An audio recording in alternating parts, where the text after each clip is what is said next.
So we will now add in our little curb wall in here. So let's go back to our roof plan here for a second.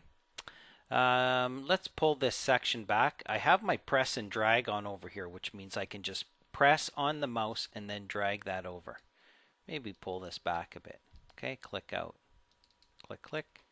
So there's where I'm going to draw my my curb wall, and it's going to go probably down into here, and we can work that out. So it's going to go, let's just do a little measurement here. I don't want to do a full dimension. Let's just go in here and use my measuring tape and measure what it is from here to there. Click out. It gives me the number here, and it also gives me there. It's 9 3/4 or 9 1/4.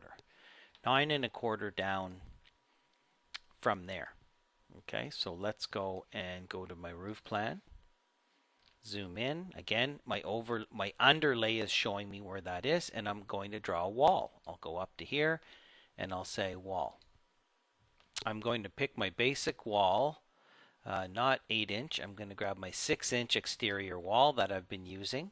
Okay, it's going to go from the top of roof minus 9.25 inches, okay, which is where that point is, and then it's going to go an unconnected height of 2 feet.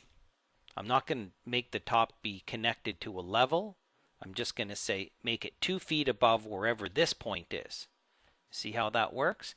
The base is going to start 9 1/4 inches below the roof level, and it's going to be 2 feet high. That's it. Right? Unconnected meaning just straight height.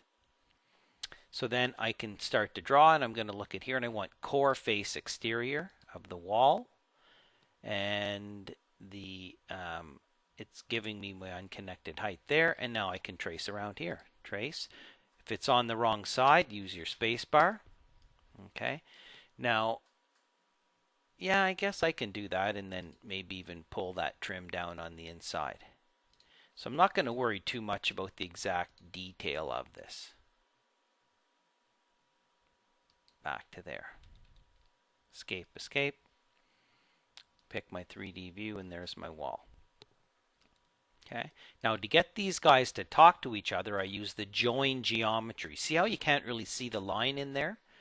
So to fix that, we go to our Modify tab, and we say Join Geometry. And watch, I'm going to join this and the roof. I'm going to join this. You can keep going. 1, 2. Pick the wall, pick the roof. Pick the wall, pick the roof. Okay, now you see how that joins up. Makes a nice seam there, and it also will help you when you go to your cross section. Going to see that, and then I can pick on here now because the way I did this, I can even pull that cladding down. Make that a little better finish. Okay, down to there.